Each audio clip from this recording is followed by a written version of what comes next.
Arizona, September 1886. The dawn burned red like an open wound, and the cold light swept across the wooden cabin where Jonas Callahan, a former Union cavalryman, had lived alone for 15 years. He woke with a start as a cold blade pressed against his throat. Standing before him were 3 Apache women, their dark eyes fierce and unflinching. The one in the middle, Sania, her shirt stained bright red with blood, rasped out, "We stay the night with you, or you die." Before we continue the story, make sure to subscribe and comment where you're watching from. Jonas looked straight at her, calm to the point of chilling. "You are bleeding. Badly. You have 1, maybe 2 hours left." Tala, the youngest, cried out. "Sania." "I am fine, Tala," Sania murmured, her voice weakening. "I have morphine and surgical knives from my army days," Jonas said evenly. "But you will have to trust me enough to cut me loose." The air grew tight, like a bowstring drawn to breaking. Then Tala whispered, "Let him help." When the knife sliced through the leather straps, the battle for survival between enemies began. If you think that was a dramatic opening, make sure to like and subscribe, because what comes next gets even crazier. The leather rope fell away, freeing the calloused hands of Jonas Callahan. He flexed his wrists, feeling the blood flow return, and said curtly, "Lay her down here." Tala and Mira lifted Sania onto the wooden table. Blood soaked through the deerskin shirt, its metallic scent mixing with the smoke from the oil lamp. Jonas opened an old tin box filled with relics from another life's scalpels, morphine, needles, and surgical thread. "Do you know how to assist?" he asked. "We Apache heal our own warriors," she replied. Their eyes met strangers, yet bound by necessity. Jonas worked with the steady precision of a man who had once saved lives on a battlefield. When the bullet finally popped free, Sania did not scream. She only clenched her teeth. Tala wiped away the blood and whispered, "Your people killed mine, and yours killed mine," Jonas answered quietly. "But here, it is just us." Lo, the silence between them was shattered by the crack of gunfire from the plains outside. Mira rushed in. "Soldiers, less than a mile away, about 1.5 kilometers. Jonas pointed to the floorboards. "There is a wood cellar. It can hide 3. And you?" "I am the rancher." "I saw no one. I heard nothing." "No." As the sound of hooves grew nearer, Tala asked in a trembling voice, "Why are you helping us?" Jonas replied softly, "Because sometimes a man is given one last chance to decide who he really is." The door burst open. Torchlight flooded the cabin, along with Lieutenant Tom Harper, a face from the past Jonas Callahan thought he would never see again. "Jonas, you old bastard," Harper laughed, jumping off his horse. "Good Lord, how long has it been since you saw a living soul?" "Long enough to forget how to talk to one," Jonas said dryly. Beneath the floorboards, the 3 Apache women held their breath, counting each step that struck the wooden planks above them. "We are tracking 3 armed Apache women," Harper said, his tone sharp. "One of them shot my sergeant. Dangerous ones." "I have only seen cattle and snakes, Tom," Jonas replied without blinking. Harper circled the room, the lamp's light catching a smear of blood on the porch step. "One of them is wounded," he said suspiciously. Jonas remained calm. "If you need coffee, there is some on the stove. I made it myself." The soldiers searched the place, boots creaking and floorboards groaning. Then came a shout. "Lieutenant, deer hide with blood on it." Harper picked it up, inspected it closely. Apache hide, fresh. They were here. Jonas exhaled. Smoke, slowly. "Found it on a dead prairie dog yesterday. Needed it to patch my saddle."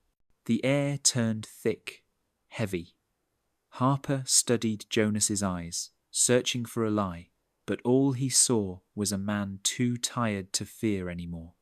Then Harper chuckled. "You have not changed, stubborn as ever." The patrol rode off, disappearing into the dusty horizon. Jonas turned, lifted the floorboard. 3 faces emerged from the dark Sania's heavy gaze, Mira's wary eyes, and Tala's quiet warmth. For the first time in 15 years, Jonas Callahan was no longer alone. The desert wind swept under the eaves, carrying the scent of smoke and red dust. Jonas Callahan stood silent, staring toward the trail where the soldiers had vanished. Beneath the floor, the 3 Apache women slowly climbed out, their eyes a mix of caution and gratitude. "Why?"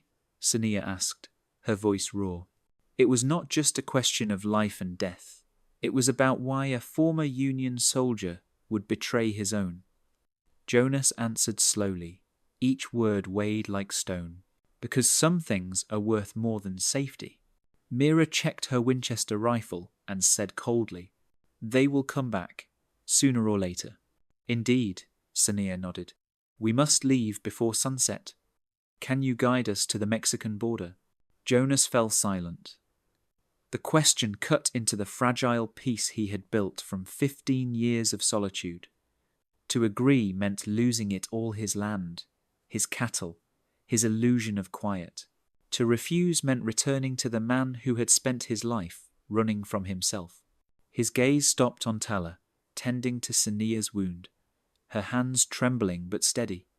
Something in her courage stirred him. "I know a way," he said finally. That sentence changed everything. The group began to prepare, Mira cleaning her rifle, Sania wrapping her wound, Tala erasing every trace of blood. When the sun dipped below the horizon, they left the cabin and their past behind. Ahead lay the desert night, where every breath could be the last. The Rio Grande shimmered under the moonlight, a cold silver ribbon dividing 2 worlds. To the north lay the land of their pursuers. To the south, the fragile freedom the Apache whispered of in legends. Jonas Callahan stopped his horse, gazing at the swirling current. Beside him, Sania asked hoarsely, "You have led us this far. What will you do now?" He stayed silent, trapped between 2 paths: to return to his lonely cabin, or to cross into a land where there might be no forgiveness, only the chance to make peace with himself. Sania reached out her hand. "You are no longer our enemy. You are our brother." Tala handed him a small bundle wrapped in deer hide. "For you, when you feel alone, this is hope." Then she leaned in, pressed her lips gently to his, and whispered, "Ride, Jonas Callahan. Choose something." The 3 women crossed the river.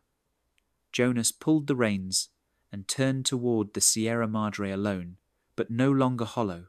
The desert wind howled through the abandoned ranch, carrying the scent of ashes and red dust. Jonas Callahan stood in the yard, holding an unlit pipe. The sun blazed like fire, yet inside him was only a cold emptiness.